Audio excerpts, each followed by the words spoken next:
नमस्कार, दिन भर की top important defence and international updates पर आपका स्वागत है। आज की टॉप हेडलाइंस। रिसेंटली भारतीय वायुसेना की तरफ से कहा गया है कि चाइना ने जल्दीबाजी में आकर के अमेरिका और भारत जैसे देशों से आगे निकलने के चक्कर में अपने 6th जनरेशन फाइटर जेट को तो दुनिया के सामने रख दिया, लेकिन अभी भी इस फाइटर जेट पर तमाम सवाल खड़े होते हैं। भारत के बेंगलुरु बेस्ड कंपनी ने भारत के aerospace and defence manufacturing sector को बढ़ावा देते हुए एक नया कदम रखा है, जहाँ पर कंपनी अब असम के अंदर एक नई फैक्ट्री सेटअप कर है और यहाँ पर फाइटर जेट्स के लिए बहुत ही इंपॉर्टेंट पुर्जे को मैन्युफैक्चर किया जाएगा। भारत की एक और प्राइवेट कंपनी ने भारत के लिए बहुत ही एडवांस क्वालिटी की एंटी टैंक गाइडेड मिसाइलों को बनाना शुरू कर दिया है और अब इसके नेक्स्ट स्टेज को तैयार किया जा रहा है। भारत की दिग्गज कंपनी L&T, टाटा, महिंद्रा जैसे प्लेयर्स जो भारत के एमका यानी कि advance medium combat aircraft program में मिलजुल करके काम करना चाह रही थी, उसमें से महिंद्रा ने अब खुद को वापस खींच लिया है। तो आइए आज के इस वीडियो में जानते हैं सारी इंपॉर्टेंट खबरें डिटेल में। यदि आपको हमारा काम पसंद आए तो वीडियो को लाइक और चैनल को सब्सक्राइब जरूर कीजिएगा। सबसे पहले चाइना और भारत से आ रहे अपडेट की बात की जाए तो चाइना ने बहुत जल्दी में अपने 6th जनरेशन फाइटर जेट को न सिर्फ तैयार किया बल्कि उसके कुछ हवाई टेस्ट करते हुए दुनिया को चौंका दिया। अब चाइना ने अपने इस फाइटर जेट को J-36 का नाम दिया क्योंकि अमेरिका के पास F-35 है और चाइना को एक कदम आगे दिखाना है दुनिया में खुद को, इसीलिए 36 का इस्तेमाल किया गया। लेकिन चाइना का क्लेम है कि ये एक हाईली स्टेल्थी एडवांस फीचर्स वाला फाइटर जेट है जिसे डिजाइन किया गया है। इसके अलावा इसमें बहुत सारे internal weapons, variable cycle engines, artificial intelligence जैसी कैपेबिलिटीज इंटीग्रेट की गई हैं। अब वैसे तो चाइना के इस फाइटर जेट की डिटेल्स इंटरनेट पर बहुत ज्यादा मौजूद नहीं है, लेकिन जो एक्सपर्ट्स हैं डिफेंस के मामले में, चाहे फिर वो अमेरिका के हों, भारत के हों या फिर किसी ऐसे देश के जिन्होंने ऑलरेडी फाइटर जेट पर काफी लंबे समय से काम किया और सक्सेसफुली उनके फाइटर जेट दुनिया में उड़ान भर रहे हैं, तो उन्होंने इस चीज पर क्वेश्चन किया है कि चाइना के इस फाइटर जेट की एक तो डिटेल्स दुनिया के सामने नहीं है, इसके अलावा कुछ क्लियर इमेजेस नहीं है। अभी तक इंटरनेट पर जो इमेजेस आ रही हैं ये सभी प्रोटोटाइप की इमेजेस हैं, तो सवाल बनता है कि इसकी टेक्नोलॉजी शायद उतनी ज्यादा अच्छी नहीं हो रही है। चाइना का कोई 5th जनरेशन या फिर 5.5 जनरेशन फाइटर जेट है जिसे चाइना ने उड़ा करके दिखाया और इसे नाम सिर्फ 6th जनरेशन का दिया गया है। अब इसी में इंपॉर्टेंट रिएक्शन भारत का सामने निकल के आता है, जहां रिसेंटली इंडिया टुडे कॉन्क्लेव 2025 में भारतीय वायुसेना के chief of air staff air marshal AP Singh ji ने कहा कि इस साल के शुरुआत यानी चीन ने अपने 6th जनरेशन फाइटर जेट को दुनिया के सामने रखा है, लेकिन हम ये बात क्लियर कर दें कि चीन के इन दावों पर पूरी तरीके से संदेह किया जा सकता है। उन्होंने इस बात को एक्सेप्ट करते हुए भी कहा है कि भले चाइना आज एडवांस लेवल पर डिफेंस एंड एरोस्पेस सेक्टर में काम कर रहा हो, ये बात एक्सेप्ट की जा सकती है, एक मोटा डिफेंस बजट खर्च किया जाता है, लेकिन एयर मार्शल ने इस बात पर भी जोर दिया है कि सिर्फ एक फाइटर जेट जैसी चीज को इंजन लगा करके हवा में उड़ाने से आप ये प्रूफ नहीं कर देते कि ये 6th जनरेशन फाइटर जेट है, क्योंकि कुछ एडवांस टेस्ट करने होंगे, कुछ क्रैश टेस्ट कराने होंगे, कुछ मिसाइल्स और कुछ रडार स्कैनिंग करने के बाद आप उसकी डिटेल्स रिलीज करें, तो डेफिनेटली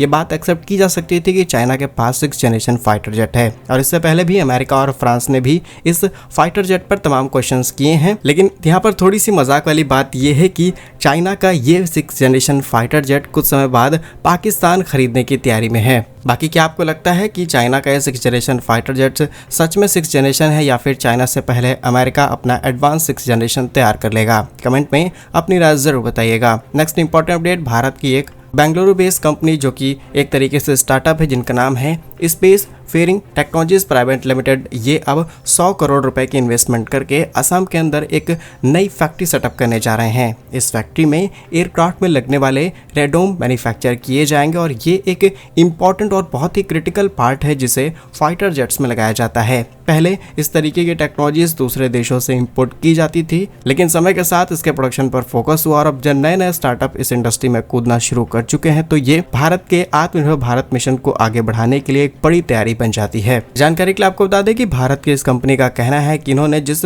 डिजाइन के साथ इस रेडोम को बनाना शुरू किया है, इसके लिए इनके पास एडवांस टेक्नोलॉजी है। इसके अलावा फैब्रिक बेस रेडोम को तैयार किया जाएगा जो कि स्पेस, एरोस्टेट और तमाम तरीके जो इंटरनेशनल सर्टिफिकेशंस हैं वो इनके पास पहले से मौजूद हैं। वहीं साल 2022 में BEL यानी भारत इलेक्ट्रॉनिक्स लिमिटेड के साथ ऑलरेडी इनकी पार्टनरशिप हो चुकी है ताकि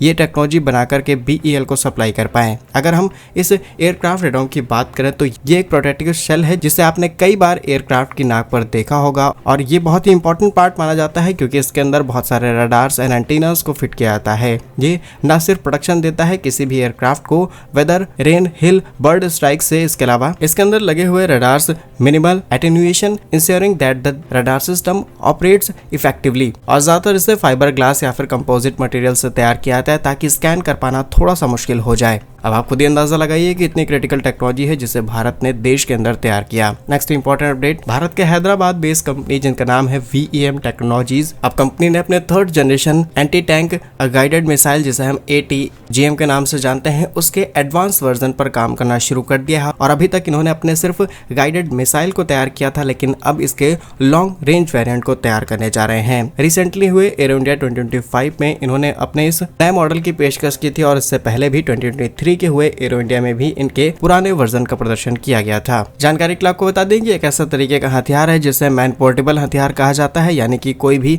सैनिक आसानी से अपने साथ इसे ले जा सकता है और तमाम तरीके के खतरों से निपटा जा सकता है। आंकड़ों के मुताबिक इसकी रेंज करीब 4000 मीटर बताई जाती है और इसका वजन करीब 13 से 14 किलोग्राम के आसपास है। लेकिन जिस एडवांस वर्जन को तैयार किया जा रहा है उसका वजन 24 किलोग्राम तक हो सकता है, लेकिन इसके साथ एक यूनिट भी आएगी जो कि तमाम तरीके की स्कैनिंग और ऑपरेशंस में हेल्प करेगी। तो भी भारत के लिए बड़ी पॉजिटिव डेवलपमेंट बन जाती है क्योंकि एक और नया हथियार भारत को मिलने वाला है। नेक्स्ट इंपॉर्टेंट अपडेट, भारत के AMCA यानी कि एडवांस मीडियम कॉम्बैट एयरक्राफ्ट, जो कि भारत का एक advance stealth 5th generation fighter jet program है और इसमें तमाम प्राइवेट कंपनीज ने पार्टिसिपेट किया। लेकिन अब कुछ कंपनियां यहां से बाहर जाना शुरू कर चुकी हैं, लेकिन ये सुनने में जैसा लग रहा है वैसा नहीं है कि कुछ कंपनियों के बाहर जाने से एग्जैक्टली इस प्रोजेक्ट को और ज्यादा फायदा मिल सकता है। रिपोर्ट्स के मुताबिक महिंद्रा एंड महिंद्रा ग्रुप की subsidiary company Mahindra defence system ने देश के 5th generation fighter jet programme में कुछ समय पहले पार्टिसिपेट किया, जिसमें टाटा सिस्टम, L&T और महिंद्रा जैसे प्लेयर्स थे, जिसमें से महिंद्रा ने खुद को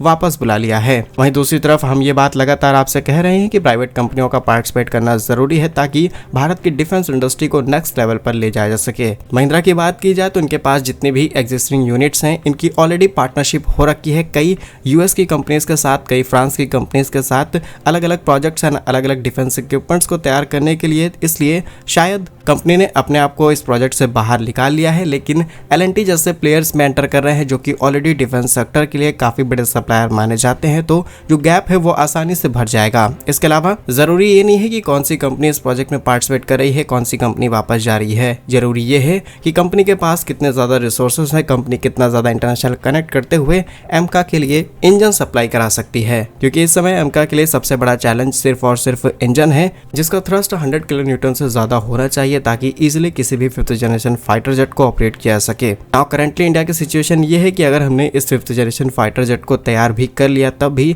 इंजन के लिए भारत को बहुत लंबा वेट करना पड़ सकता है। तो जल्द ही एमका के इंजन से जुड़ी हुई कुछ पॉजिटिव खबरें शायद सुनने को मिल सकती हैं। क्या कुछ कहना है आपका इन सभी खबरों पर कमेंट्स में जरूर बताइए। भारत कैसे ही वीडियोस पाने के लिए वीडियो को लाइक, चैनल को सब्सक्राइब जरूर कीजिए। वंदे मातरम, भारत माता की जय।